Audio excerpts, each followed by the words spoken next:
What up, YouTube?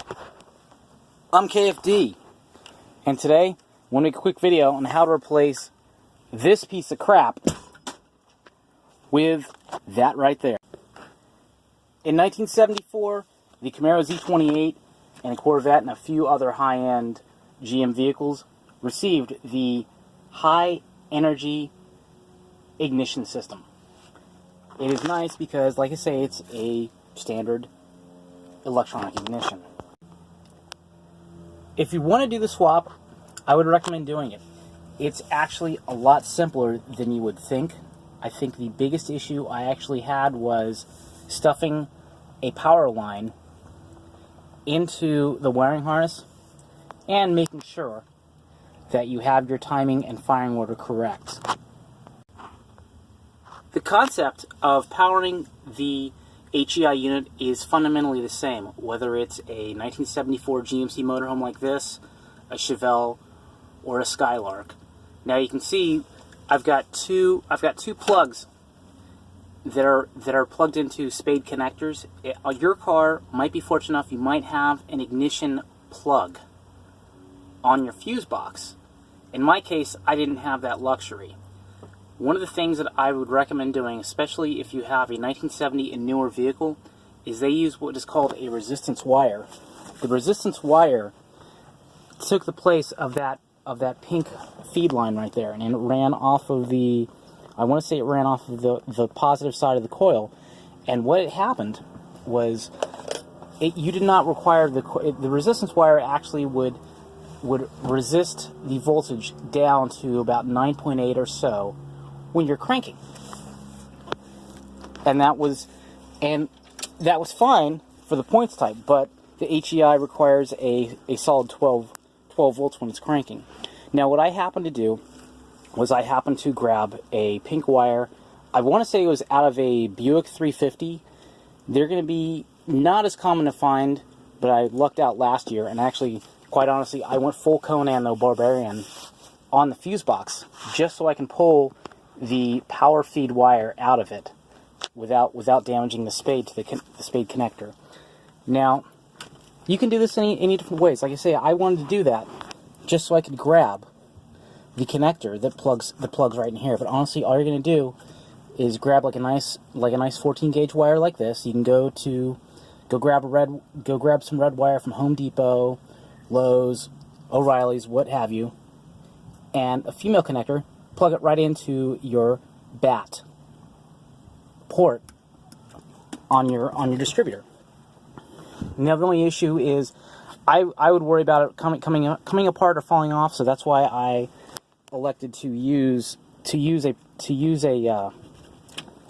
plug, a factory plug. In fact, the other thing I did as well is actually I grabbed a harness. I grabbed a plug out of a Corvette that had a tack and the power feed provision, and you can see I splice it right here into my tack wire. Now the only reason why I say Buick is mainly for the GMC Motorhome guys, and that's because this is the only application I can think of short of a P30 van where the fuse box is in front of the distributor. Now if you think about every other car, like a small block Chevy, your fire wall is right there, you're going to have a shorter amount of line. So that's why I elected to do that, so that way you can get a longer length of line. And I'll show you exactly how well that fit. And you can see that pink wire right there looping around. And that was looping around, that's actually separate wire right there, but you can see how much extra length I had, which wasn't much. And like I say, the most labor-intensive part of this entire swap was actually, because I know you Chevelle guys, I know you guys all have a wiring harness that's covered up in electrical tape.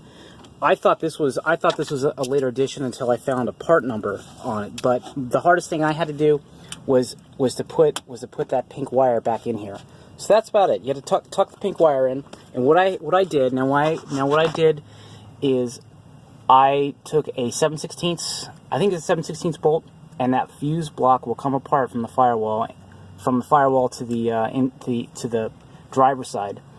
And then I basically had to get a scribe, push the little tang that held the spade for the old resistance wire. The other thing too is I fished the resistance wire out, and then I put the new spade in. It was a little bit tight, didn't fit, took a little bit of finesse, but I got the spade in there, and it's in the factory location, and hooked it back up to the distributor side. Now, back inside, the distributor is going to be the same whether it's a 350, 454, Cadillac 500, or this old 455. Number one is right there.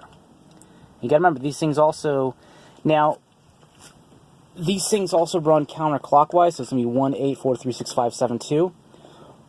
One of the things to consider as well, because this is a 90 degree V8, it fires at a 90 degree interval.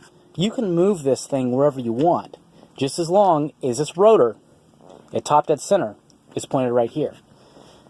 And so that's something to consider. That's why my wires look like such a mess, was because I had to make sure the vacuum advance would clear my diaphragm and my modulator for my cruise control. Now, what I would say to do, whenever you start with this, with your old points type ignition, you know, with this guy, make sure that it is pointing at number one. Now, on the 455, I want to say it was like up here somewhere, but basically, no, I'm sorry, it was right there. So basically what I had to do was I pulled the cap off, and then once I had the rotor pointing right here at number one, I knew it was in top dead center. Then I pulled the old distributor out.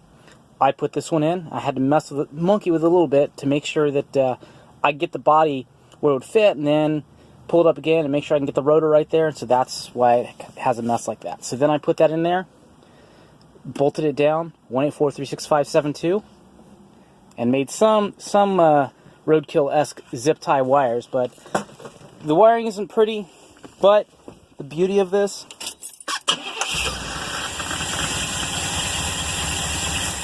it fires right up. And I still have some wiring issues I've got to deal with my 2700 radio. But that's it. Just go to a junkyard, grab that pink wire, grab an HEI unit, grab a good set of plug wires, and at this point too, which I didn't just because I was kind of cheap and lazy, is replace the control module inside the distributor. I've seen those go out. So there it is.